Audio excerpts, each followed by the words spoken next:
오늘 함께 나눌 말씀은 고린도전서 12장 1절에서 11절까지 말씀입니다.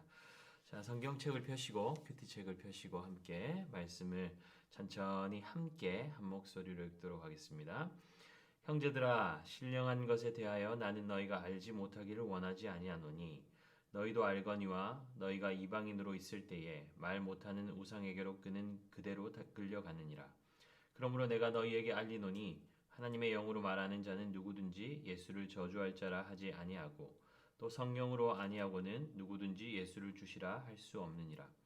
은사는 여러 가지나 성령은 같고 직분은 여러 가지나 주는 같으며 또 사역은 여러 가지나 모든 것을 모든 사람 가운데서 이루시는 하나님은 같으니 각 사람에게 성령을 나타내심은 유익하게 하려 하심이라. 어떤 사람에게는 성령으로 말미암아 지혜의 말씀을, 어떤 사람에게는 같은 성령을 따라 지식의 말씀을, 다른 사람에게는 같은 성령으로 믿음을, 어떤 사람에게는 한 성령으로 병 고치는 은사를, 어떤 사람에게는 능력 행함을, 어떤 사람에게는 예언함을, 어떤 사람에게는 영들 분별함을, 다른 사람에게는 각종 방언 말함을, 어떤 사람에게는 방언들 통역함을 주시나니 이 모든 일은 같은 한 성령이 행하사 그의 뜻대로 각 사람에게 나누어 주시는 것이니라. 아멘. 사도 바울은 1절에서 고린도 교회 성도들이 신령한 것에 대해서 알기를 원한다고 말하고 있습니다. 신령한 것이라고 하면 영적인 은사를 지칭하는 말입니다. 바울은 고린도인들이 신령한 은사들에 대해서 바른 지식을 갖기를 소원한다고 말하면서 그들이 이전에 예수 그리스도 밖에서 우상 숭배하던 과거의 생활과 문제를 연결짓고 있습니다. 4절에서 11절에 따르면 신령한 은사는 성령으로부터 주어지는 것인데 바울은 왜 은사를 이야기하면서 그들의 옛 우상 숭배하던 이전 생활과 연관짓고 있을까요? 바울은 고린도인들이 은사라고 부르는 영적인 현상이 사실 고대 이방 종교들 중에서도 흔히 나타나는 것을 너무나 잘 알고 있었겠지요. 그러니 고린도인들에게 방언이나 예언과 같은 은사는 생소하거나 기독교 안에서만 발견되는 독특한 현상이 아니었습니다. 그러니 은사를 대하는 그들의 자세에 문제가 있었던 것으로 보여지죠. 이러한 배경을 가지고 생각해 본다면 어떤 문제가 있었을까요? 예언이나 방언의 은사가 나타날 때에 과연 이것이 성령께서 주신 것인지 귀신이 일으키는 일인지 판단하는 일들이 그들 가운데 있었을 겁니다. 누군가 방언을 하고 있는데 제가 저 방언하는 내 생각에는 내가 생각하는 방언과 다른데 이렇게 다르게 느껴지면 저거 귀신에게 받은 방언 아니야?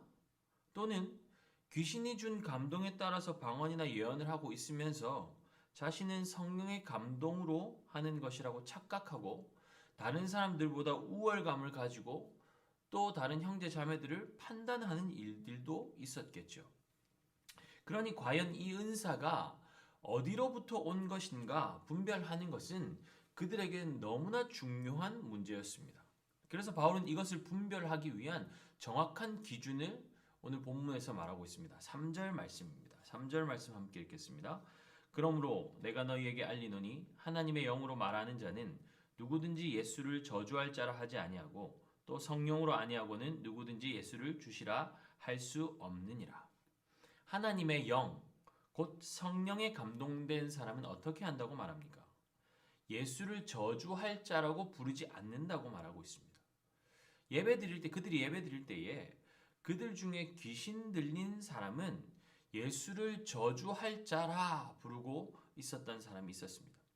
갈라디아 3장 14절에 보면 바울은 그리스도께서 우리를 위해 저주를 받은 바 되었다라고 말씀하고 있는데 이들은 바울의 말을 제대로 이해하지 못하고 예수를 저주할 자라고 불렀을 수도 있습니다.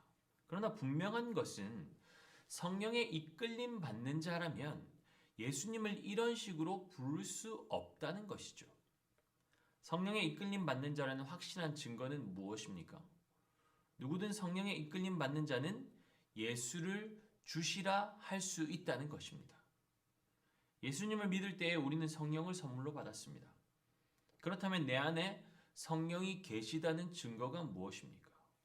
로마서 8장 9절에 만일 너희 속에 하나님의 영이 거하시면 너희가 육신에 있지 아니하고 영에 있나니 누구든지 그리스도의 영이 없으면 그리스도의 사람이 아니라라고 말씀합니다.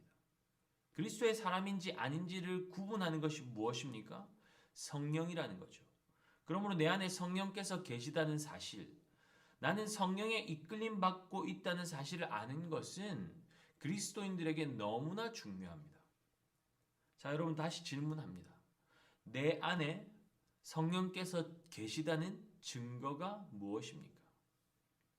오늘 본문에 분명하게 말씀하고 있죠. 성령으로 아니하고는 누구든지 예수를 주시라 할 수 없느니라. 우리 안에 성령께서 계신 증거는 모호하지 않습니다. 명확합니다.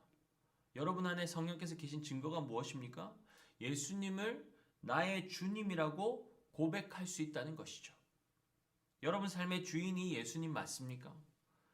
여러분이 예라고 고백했다면 여러분은 그리스도의 사람이며 성령이 여러분 안에 계시다는 증거가 바로 그것입니다. 성령이 내 안에 계시다는 한 가지 증거를 더 추가해서 알려드리자면 여러분 한번 큐티 책이나 여러분 메모장에 한번 적어보세요. 갈라디아서 4장 6절 말씀, 로마서 8장 15절 말씀. 자, 제가 한번 읽어드리겠습니다. 갈라디아서 4장 6절.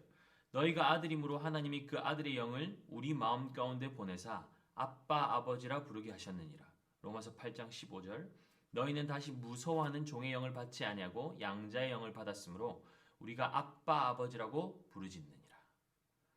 하나님을 아빠 아버지라고 부를 수 있다면 여러분 안에 성령께서 계시다는 증거입니다.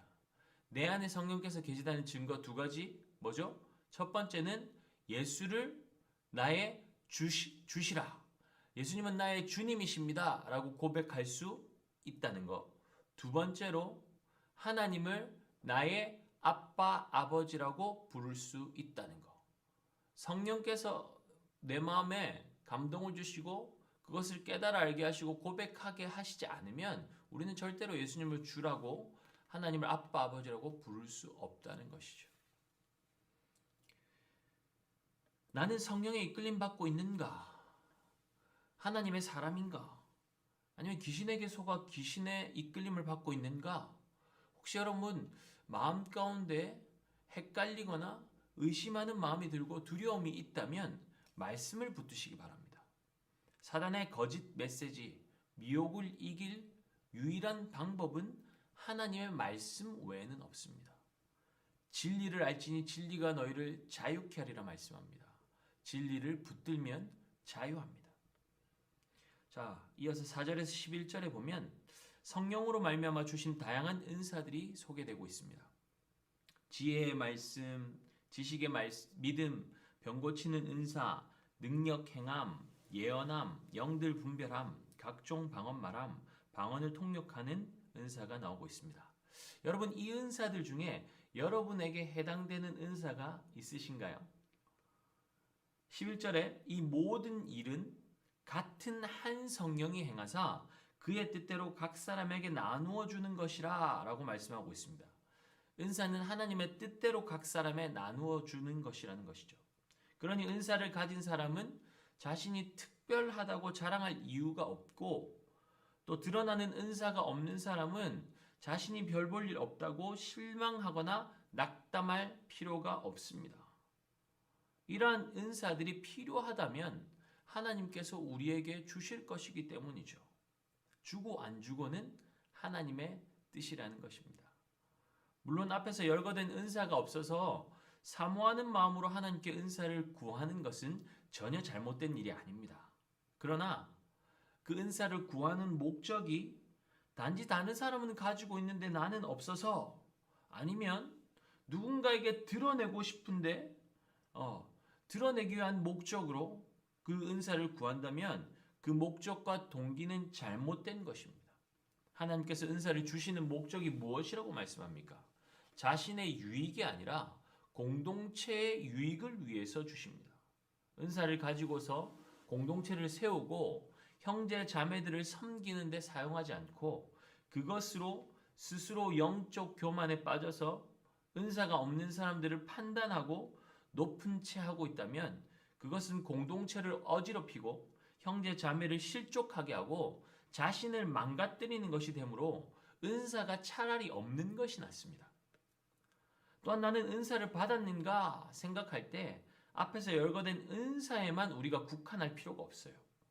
하나님이 주시는 은사는 다양합니다. 성령께서 여러분 각자의 성향과 기질에 맞게 고유하게 주신 은사가 있어요. 그것이 다른 사람을 위로하는 말일 수도 있고 칭찬을 잘하는 것일 수도 있고 또 구제하는 일일 수도 있습니다. 이거 외에도 더 많이 있겠죠. 이미 성령께서 여러분에게 주신 은사가 있는데 어떤 은사가 있는지 알지 못하는 분이 있을 수도 있습니다. 여러분이 다른 지체들에게 힘이 되어주고 용기를 북돋아주고 연약한 사람들을 위해서 기도하고 공동체를 유익하게 하고 있다면 여러분은 성령이 기뻐하시는 일을 자신만의 은사를 가지고 이미 감당하고 있는 것입니다. 공동체를 섬기기 위해 여러분들이 할 수 있는 일은 무엇이 있습니까? 그리스도 안에서 하나된 형제 자매들을 믿음의 사람으로 세우기 위해서 나는 어떻게 그들을 섬길 수 있을까? 여러분 한번 찾아보시기 바랍니다. 그리고 하나님께 질문해 보세요. 하나님, 제가 어떤 일을 할 수 있을까요? 그렇게 여러분이 나를 위해서만 사는 것이 아니라 주님이 기뻐하시는 일을 위해서 고민하고 기도하기 시작하면 여러분에게만 고유하게 허락해 주시는 은사들을 발견하는 기쁨을 삶 가운데 경험하고 누리게 될 줄 믿습니다. 너무 거창한 것 구하지 말고 작은 은사라도 그것이 하나님께로부터 온 것이 맞다면 하나님이 기뻐하시는 일에 여러분에게 주신 그 은사를 아름답게 사용하고 하나님을 기쁘시게 하는 데 쓰임받는 저와 여러분 되시기 바랍니다. 작은 것부터 성령께서 감동 주신 것에 작은 순종이라도 하면 여러분들의 순종을 통해서 하나님의 기뻐하신 뜻이 이루어지게 될 줄 믿습니다. 성령을 따라 행하는 저와 우리 큐티 뿌띠 가족 되시기를 예수님의 이름으로 축복합니다. 기도하고 마칠까요? 사랑하는 하나님, 오늘 우리에게 주신 말씀을 기억합니다.